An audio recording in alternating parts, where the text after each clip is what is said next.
For months, social media has been flooded with fake thumbnails and fabricated headlines claiming PLO Lumumba had spoken about Captain Ibrahim Traoré. But this time it's real. Ibrahim Traore is a symbol. The celebrated African legal icon and Pan-Africanist has finally broken his silence, and what he reveals might shake the foundations of Africa itself. According to Lumumba, French President Emmanuel Macron already views Traoré as an enemy, ever since the young Burkinabe leader began dismantling the last vestiges of colonial control. When he came and he appeared to be relieving and reviving what I call the Sankaraist philosophy, he became an immediate enemy of Paris, led by Macron. And Macron, you see, has carried himself almost as the latter-day Napoleon Bonaparte. You ECOWAS, who ought to be protecting us as Africans, you too appear to be mere lapdogs of the international order, particularly the West. He warns that ECOWAS, once seen as Africa's shield, has become a mere lapdog for foreign powers. He also confirms shocking truths: Burkina Faso's suspension from ECOWAS, and an answer to one of the continent's most controversial questions: who wants Ibrahim Traoré eliminated? This is not just another opinion. It's a warning, a lesson, and a prophecy about Africa's fight for liberation. Welcome to Win Africa, where we dig beyond the headlines to uncover the forces shaping the future of our continent and the leaders daring enough to challenge them.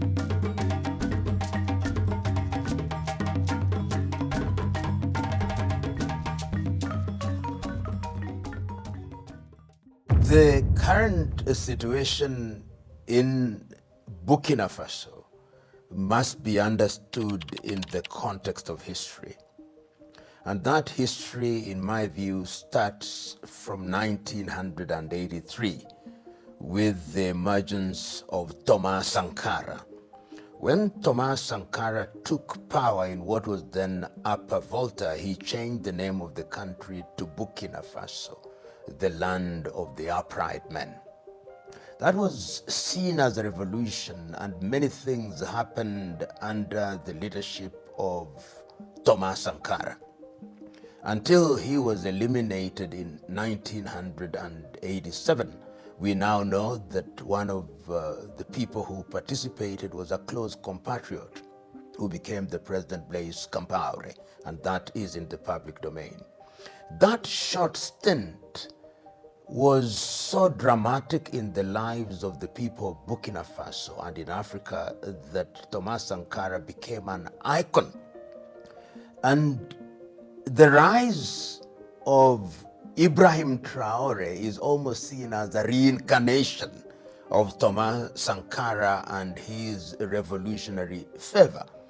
And that is why he has become a poster boy for the new Africa. But let us understand how it came about. In the year 2022, in the month of January, the government of Roch Marc Christian Kabore was overthrown in January. And part of the accusation against the Kabore administration was that they had failed to eliminate the Islamic insurgency in the northern part of Burkina Faso. But Kabore did not stay in power for too long. In the month of September, in the month of September, the administration that had overthrown Kabore in January, that was the administration of Paul Henry Sandaogo Damiba. That is the administration that overthrew Kabore. He himself was to be overthrown in the month of September, the year 2022, by Ibrahim Traore and his colleagues. And the reason why I think Traore then very quickly became the poster boy was because of the decisions that he made to sever ties with France. His language was that we had remained a neo-colonial state for too long.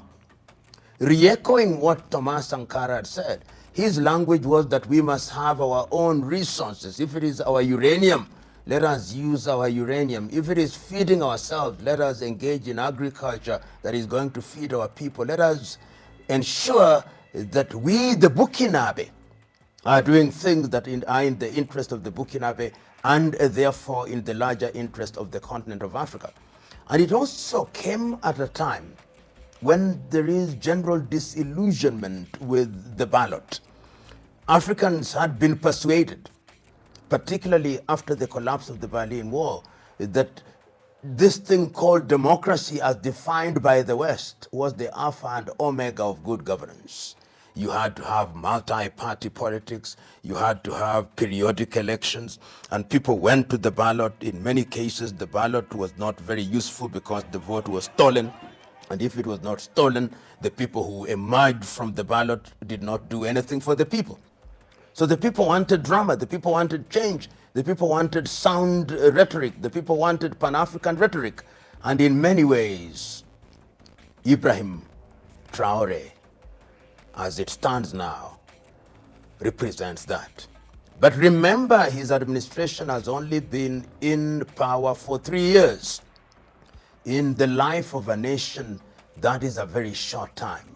And one may say the beginning is good, but the journey is still long. Once again, when one continues that conversation, I want us to remember that in the year 2014, in Malabo, in Equatorial Guinea, African heads of states and government came up with the Malabo Protocol that outlawed unconstitutional changes of power.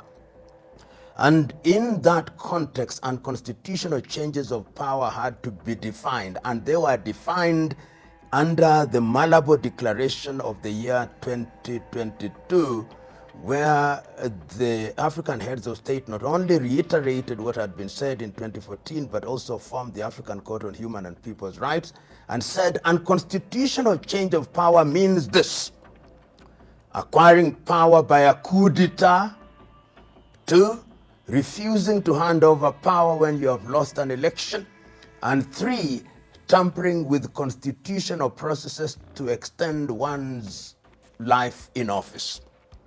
So to the outside world, to your typical African leader, including the African Union, the rise to power of Ibrahim Traore is seen as unconstitutional change of power and rise to power. And that is why Burkina Faso, alongside Niger and Mali, have been suspended from the activities of the African Union. Why then are the people of Africa celebrating those who have acquired power in what other African leaders are calling unconstitutional change of power? Why is it that people who are described by the Western media and by African media as leading military juntas have become so unpopular? The reason is not far to seek. They have seen the so-called democratically elected leaders in different parts of Africa. They are corrupt, some of them are murderous, and some of them are plain anti-people because they don't do that which is in the interest of the people. The people of Africa have seen how people who are in power retain and extend their stay in power for unnecessarily long when they are delivering nothing. And Ibrahim Traore's administration presents a hope, presents in the view of particularly young Africans a light at the end of the tunnel. And what is that light saying? That light is saying, and it can be heard through the echo chambers, saying, you the colonizers, you the French, who in 1958 pretended to hand over political power, we no longer want to be with you. We no longer want to be your latter-day slaves. Traore is being heard as saying that. If you've watched this video up to this point or you're still tuned in, it means you truly care about the message and support Africa's growth. Please take a moment to subscribe and follow our YouTube community. It shows that you appreciate the effort behind this content and want to see more stories that matter. Let's continue. Traore is being heard as saying, you the neo-colonizers who have given us the short hand of the stick, You reap where you have not sown. You take our uranium, you take our resources, you take our minerals, and you give us a pittance. You are not going to do it anymore. You, the colonizers who handed over to us systems of governance that cannot work, including electoral commissions, including printing ballots in your own countries, including printing paper currency in your own countries, we will not allow you. He is saying that. You, the colonizers who, when we want to liberate ourselves, you create insurgency, you sow seeds of discord within our ranks, we are not going to allow you to do that. You, the African Union, who ought to be protecting us as Africans, you, ECOWAS, who ought to be protecting us as Africans, you too appear to be mere lapdogs of the international order, particularly the West. To the extent that he is saying that, he is striking the right chords of a dissatisfied, disillusioned people in the continent of Africa, and their wish and desire is that there is a new dawn. A new dawn where governance will be different. A new dawn where governance will be people-centered. A new dawn where the umbilical cord between the colonizer and the free peoples will be severed. That is what, in the minds of many, Ibrahim Traore represents, and that is his appeal. Remember, throughout history, people, and this is human, always want symbols of what they are fighting about. In the struggle for independence, if you look at other nations, in Ghana it was Nkrumah, in Tanzania it was Nyerere, in Zambia it was Kaunda, in Malawi it was Banda, in Mozambique it was Machel, Angola it was Neto. But this is now big because Traore has come at a time when there is what I call African Renaissance. And people want things that are Pan-African to defy what happened in Berlin in 1884 and 1885. That is what is happening. He is that symbol. You know, in history, people emerge, or leadership emerges that is defined by environment. Upper Volta had been one of the French colonies that was seen to be wedded to the Paris government, almost in the class of La Côte d'Ivoire or Senegal at one time. When Thomas Sankara came and said, we've got to recognize ourselves, and started by changing the name of the country, that was unprecedented. It was only in Ghana that Nkrumah had changed the name of Gold Coast to Ghana. This was new, this was fresh. And Thomas Sankara then was seen in that mold. A servant leader who says, I do not want the trappings of power. I do not want long motorcades. I do not want security that is a mere display of power. I want to serve the people. I don't want to ride in Mercedes-Benz or Bentley or Cadillac. I want something that is functional, something that moves. And when Thomas Sankara appears in 1987 at the OAU meeting in Addis Ababa, Ethiopia, and calls for our refusal to pay debts, he created a revolutionary fervor in Burkina Faso. And Traore is in that tradition. He was young then, but the stories must have been told to him of Thomas Sankara. And remember, they come out of the same environment, the military environment. They may have been trained after the style of the French, but sometimes you've got to swim in the oceans of the enemy in order to know who they are. So he grew in that environment, and when therefore he comes and says, we are leading, when he comes and says, we are not going to have the trappings of power to prevent us from working for the people, when he comes and says, my salary is not going to be increased, when he comes and says, I'm not going to be summoned to appear in European capitals, when he comes and says that the IMF and the World Bank are not going to dictate to us what to do, when he comes and says that the mineral companies of the West are not going to tell us what to do, we are going to choose our own friends in the international arena, he is speaking for many people in the continent of Africa. And that is why, for the moment, he remains in the minds and hearts of many people. And the prayer of many is that he does not change. Because power has its own way of changing and corrupting people.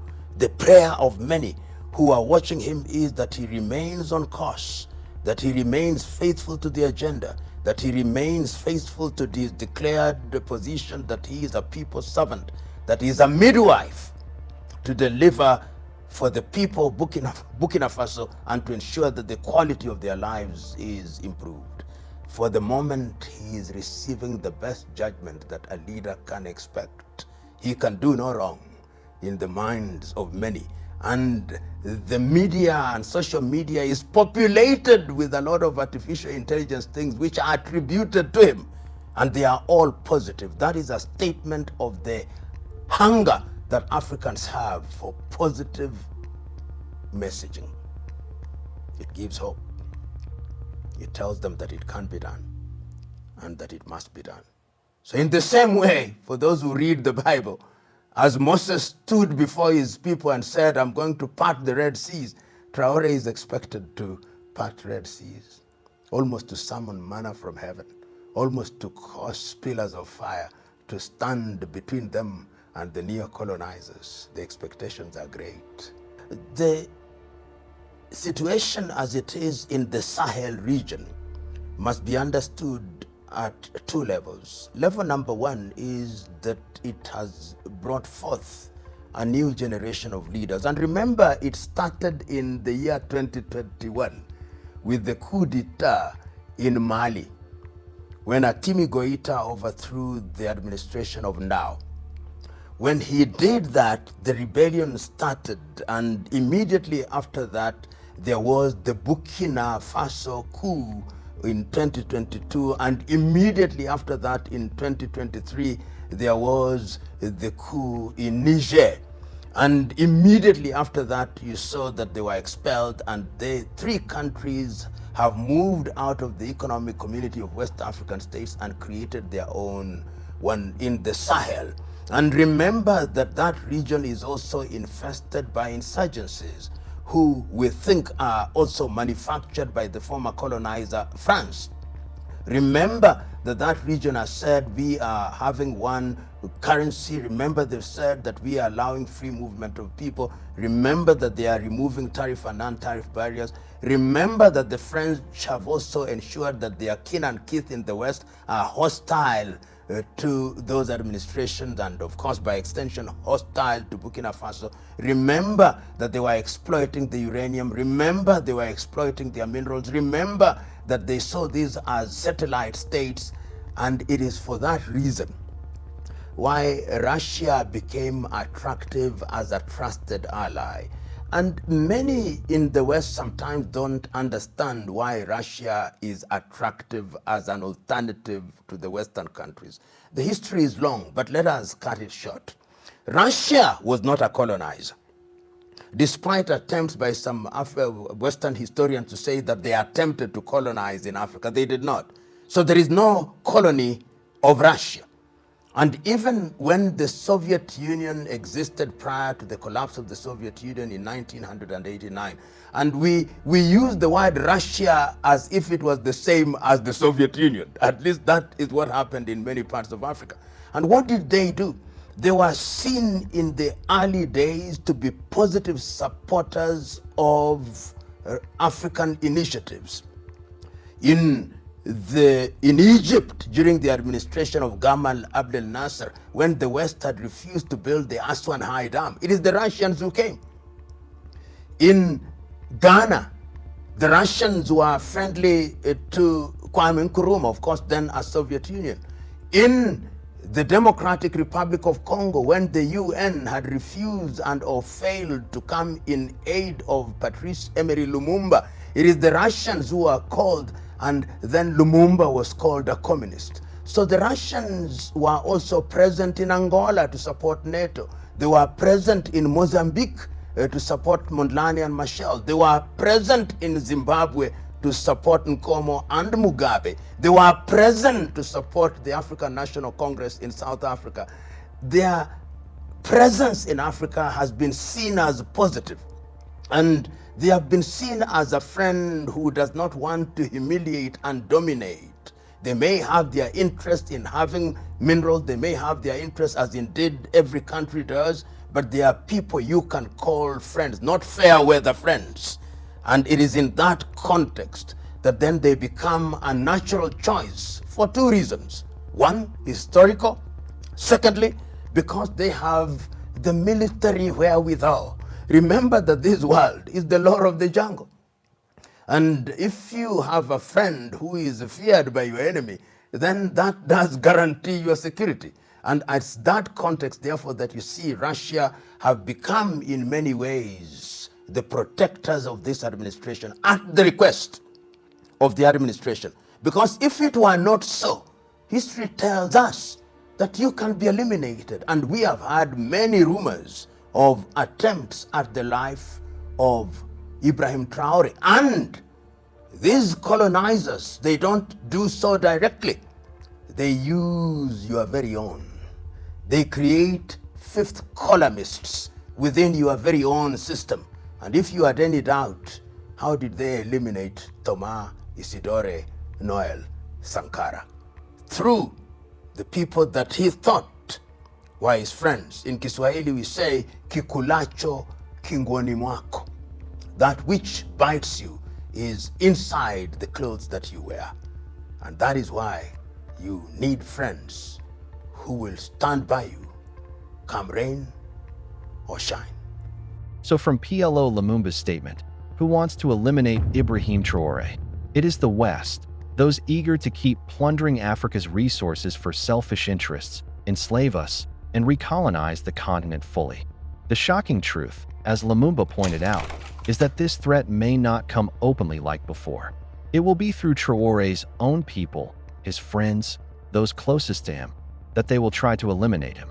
But we pray it doesn't work this time, because Africans have woken up. Lumumba's words aren't just about Traore, they're about Africa itself. Are we witnessing history repeat itself? Or are we finally seeing a new chapter, one where young leaders defy the odds and reclaim Africa's destiny? Whether you agree or not, one thing is clear: this conversation is far from over. As Africa stands at this crossroads, voices like Lumumba's remind us the fight for liberation is not about one man, but about all of us. What do you think? Is Ibrahim Traore Africa's new Sankara, or will history treat him differently? Drop your thoughts in the comments below and subscribe for more powerful insights and untold African stories.